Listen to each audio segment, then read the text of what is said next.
Hai, Assalamualaikum apa semua. So, kita back balik dekat episod 3 untuk semacam seram season 3. Episod 3, season 3. Okay. So, hari ni kita tak mau nak panjang-panjang cerita. So, saya dah cerita pasal sihir. Untuk minggu season 3 ni, kita akan cerita semua yang berkenaan buatan orang, sihir ke apa ke. Tapi hari ni dia ada special sikit berkenaan dengan benda-benda sihir juga. Tapi dia sekadar, sebab ramai sangat tanya, tahu tak Combi macam mana proses buat nasi kangkang?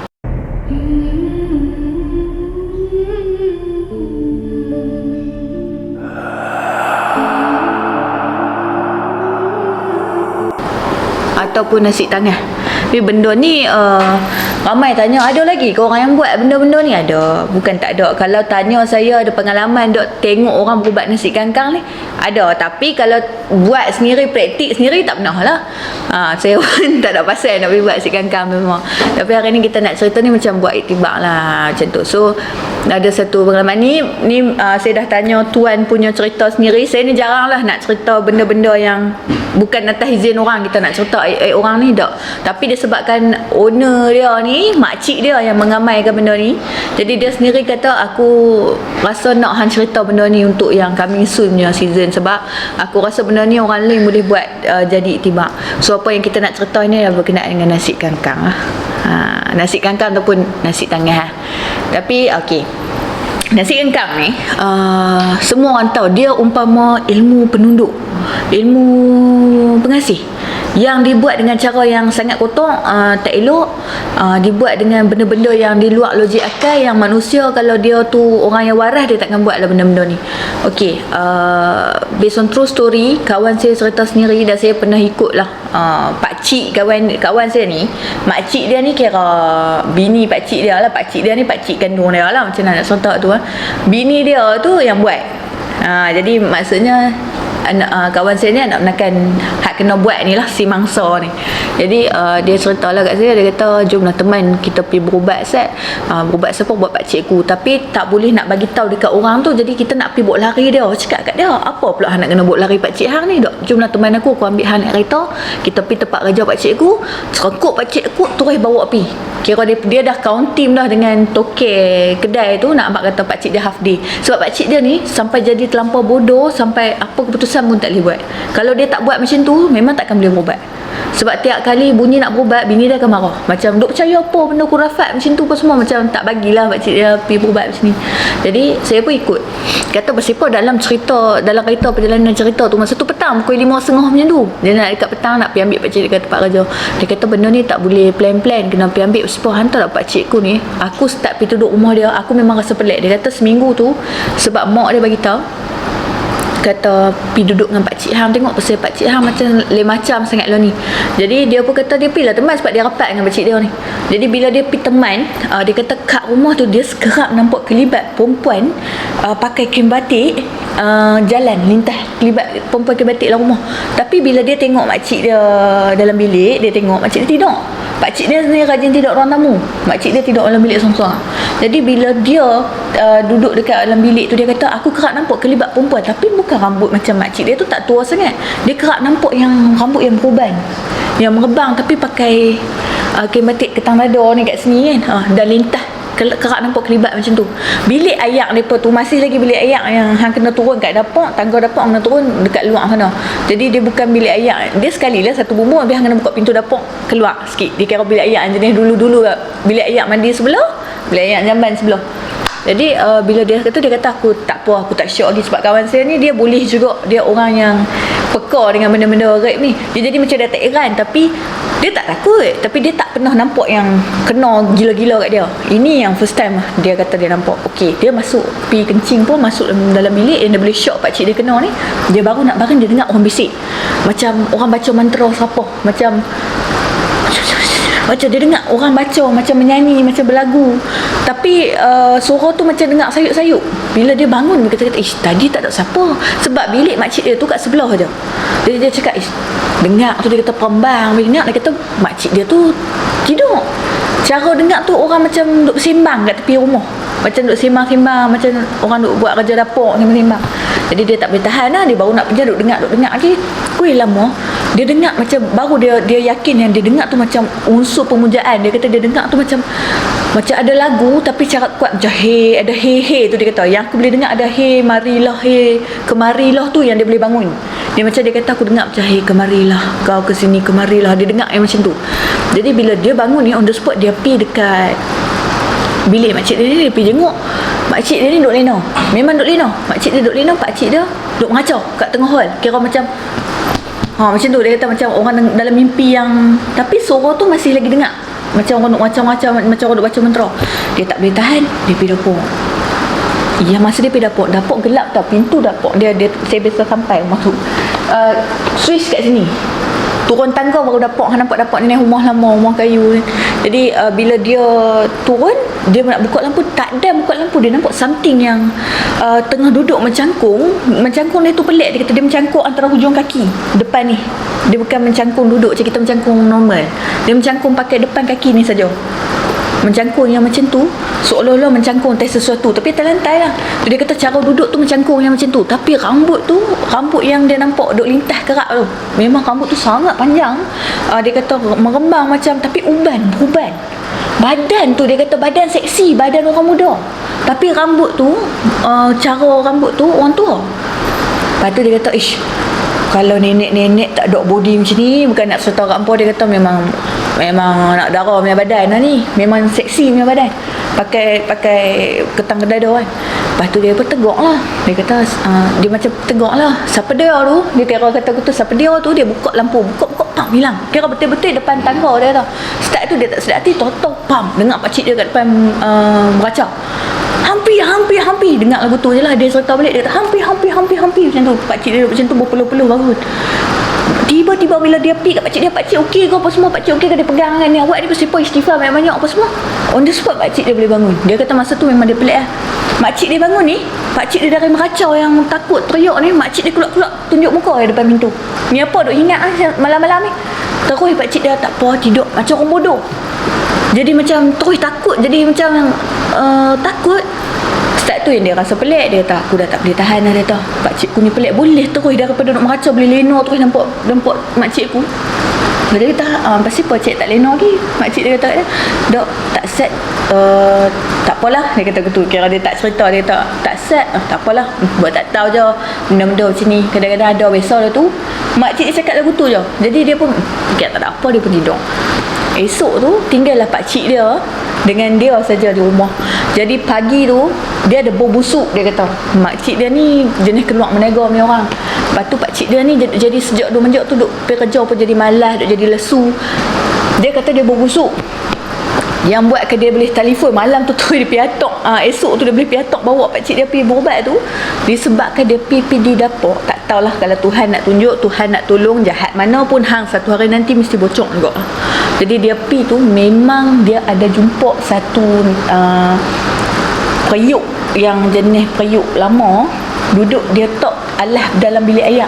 Kira periuk nasi dalam bilik air tapi berasak. Maksudnya nasi tu baru dia tanak, baru dia tinggal tapi duk berasak lagi. Dia lapik dengan daun pisang, dia lapik lagi dengan pinggan kat atas. Jadi dia kata pasal apa bau busuk ni sampai membawa dari luar tu toilet boleh bau. Lepas tu dia pun macam awak duduk kat dalam bilik air ni nasi macam ni apa semua. Jadi dia buka tu memang dia nampak satu nasi yang pelik yang dah disiap digoi dengan apa tak tahulah, tapi nasi tu memang berbau busuk gila. Nasi tu memang berbau. Lepas tu dia macam pelik lah. Bila dia pelik ni dia kata kat pakcik nak makan. Dia kata dia tunggu pakcik. Dia kata tak apalah, dia pergi ke depan. Dia kata kat pakcik dia, kita nak makan ke? Saat saya pergi bubuh nasi, cari nasi apa semua kan. Yang peliknya pakcik dia kata ni bukan nasi dia. Dia tunggu nasi dia selalu makcik dia masak. Dia pelik lah, ni nasi putih lauk normal apa semua, pakcik dia tak mau makan. Lepas tu dia kata pakcik, mainlah kita makan. Kau nak makan kat luar? Ni memang rapat dengan pakcik dia. Jadi pakcik kata tak maulah, tak usah lah. Pakcik dia jadi duk tunggu nasi. Dia mau nasi tu juga.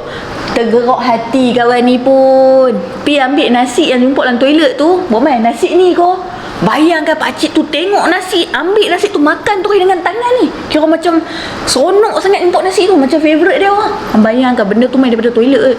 Dengan bau busuk dia tak boleh tahan, tak tahu bau apa. Dia kata pakcik dia boleh tengok nasi tu macam lupa diri terus. Makan nasi tu sampai habis. Talam besar ni dia kata boleh habis.